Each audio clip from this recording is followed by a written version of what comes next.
guys, welcome back to my channel Humpty Dumpty 2. I hope you all are doing well. Welcome to episode number 3 of my travel series India to Canada via Ethiopia. So I recently dropped episode number 2 where I shared my journey from India to Ethiopia. Everything, all the tips I've shared.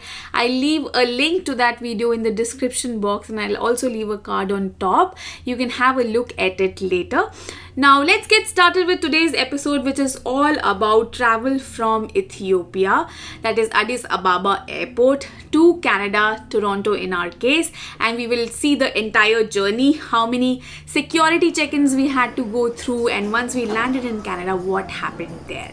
So stay tuned and we'll get started. Before that, do consider subscribing to my channel, click the bell icon, and do let me know in the comment box after you've watched this video how you found this video, and also click the like button if you enjoyed watching this video. And in this video guys, I've shared all the quick tips that you should know if you're traveling via the same route, and these tips will be really handy for you and it will save you a lot of time. So make sure you watch the video till the end so that you don't miss any tip. So in my last video, you saw that we left for airport at 4 p.m. in the evening and our flight was at 10:50 p.m. in the night.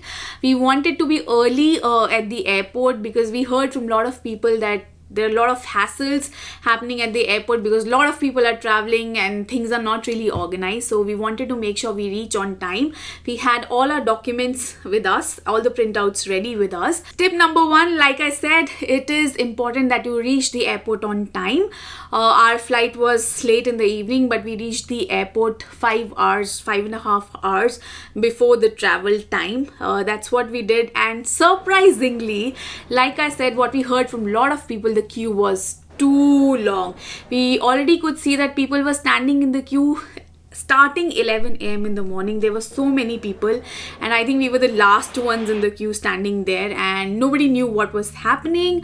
Everybody was queueless. So after standing in the queue for like 1.5 hours, approximately 90 minutes, somebody from Ethiopian Airlines came and then he asked us to stand in 2 queues. So one queue was for all the PR holders and Canadian passport people, and the other queue was for study visa people had, and then people with work permit. And they made sure that we had all the important documents. So mandatory documents required here are you should have a negative COVID test report taken in Ethiopia. I've mentioned about the Wudaseri lab from where we took our test in Ethiopia when we landed there and got our report in 6 hours. They will ask your ticket from Ethiopia to Canada, and then they will ask for your PR card, passport of course, and a mandatory booking of the mandatory quarantine for 3 days that needs to be done in Canada. So they will need a booking of that as well. So make sure you carry all the printouts along with you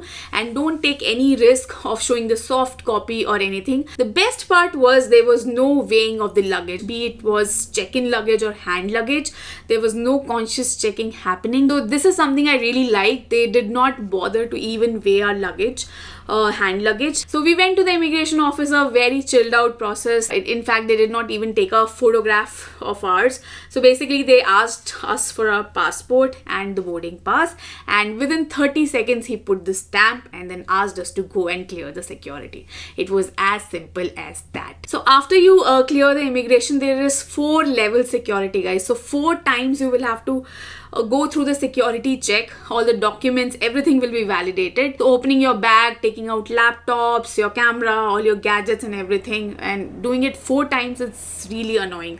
So 2 times they will ask you to open your bags and take out all the items from your bag and do the scan, and 2 other times they will check your documents. So they're doing a thorough check before they ask you to board your flight. So one tip here I would like to give is for all the ladies who are expecting, they have big body scan machines there in Ethiopia.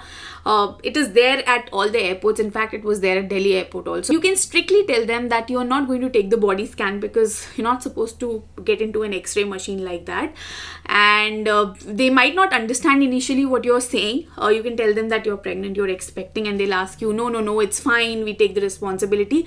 But you can strictly say no. I did that in my case, and I said that I'm not going to enter this machine. If you want to check me, you can ask the lady of officer to check me physically. In fact, you should take care of that at all the airports that you travel. Never enter the x-ray machine or scan machine. So first level of security will be where they will ask you to put your luggage, get your luggage scanned, get the body scan, everything, all the checking will be done. Take out your shoes, your belts, everything. So once you do that, you are done with one level security, and then you proceed. And then we went to the security check number 2. Again, you have to get everything scanned. So you have to get all your luggage scanned, take out your laptop, all the gadgets, power banks, etc. And also there will be a body scan that's going to happen. Best part is they're not really bothering on the liquids that you're carrying. So we carried approximately 2 liters of water. Nobody asked us to throw us the water that usually happens at the airport. They don't allow you to carry liquids. And also we were carrying food along with us. So they let us in and they did not stop or asked us to take out our food. In fact, we were also carrying some liquid sanitizer. That also went through and nobody questioned anything on that. Security check number 3 is when he's going to ask you for your PR card and your boarding pass. So you need to have your PR card and boarding pass in hand, and only after looking at your PR card and your boarding pass, he is going to allow you to go to security check number 4. So this was for PR card holders, but I think for students and people with work permit, they are going to ask documents related to that. So they will be asking you for your boarding pass and your negative COVID report taken in Ethiopia.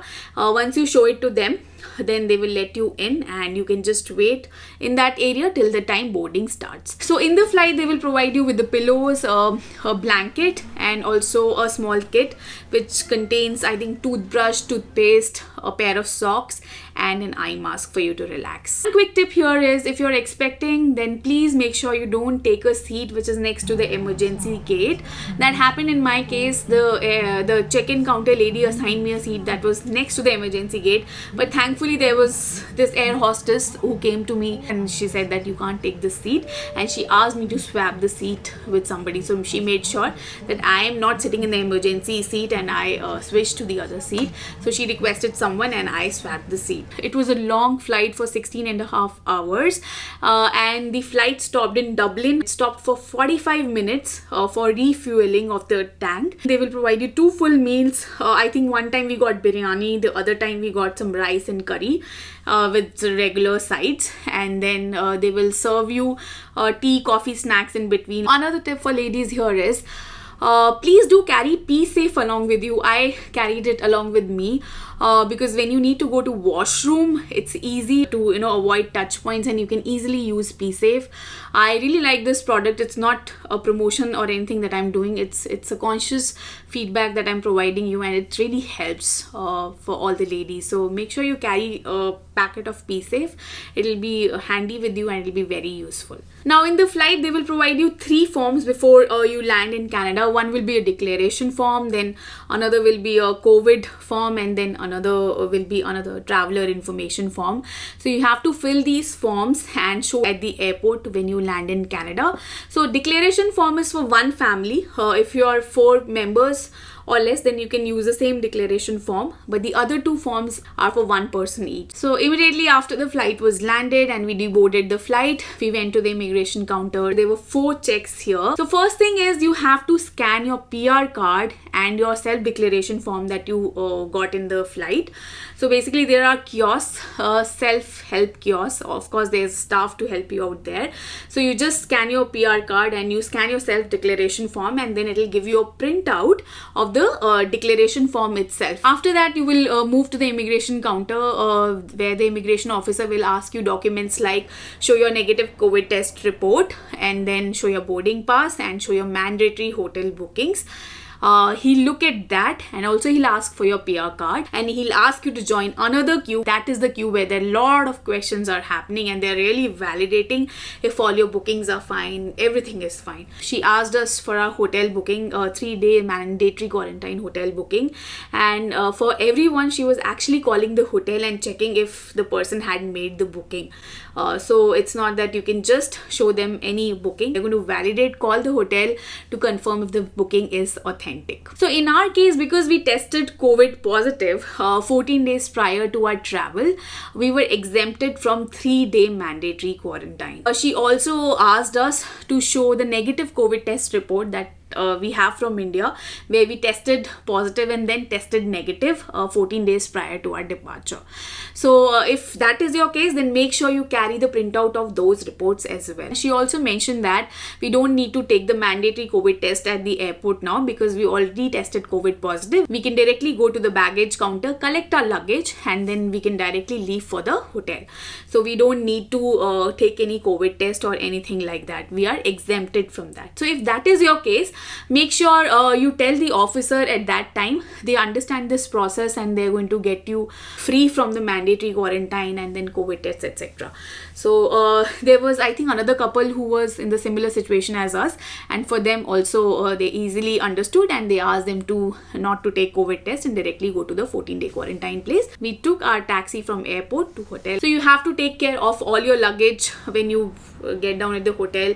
You have to take out your luggage from the taxi, take it to the room on your own. There will be no room service, nobody to help you except for, of course, they will help you on call, etc. But no physical help will be provided. So I'm going to be sharing the details of the hotel that we are staying right now. I'll give you a tour of the place where we are in quarantine for next 14 days. That is what my next episode is going to be. So make sure you're tuned to my channel. This was all about our journey from Ethiopia to Canada, Addis Ababa to Toronto. Do let me know in the comment box if you have any questions or if you have any feedback for me. And if you enjoyed watching this video, you found this video helpful to you, then don't forget to smash the like button and click the subscribe button and the bell icon to stay tuned to my channel. That's all, guys. I'll see you in the next episode of travel series from India to Canada. Till then, you take care, goodbye, and do leave a comment for me. I love to read your comments. Goodbye.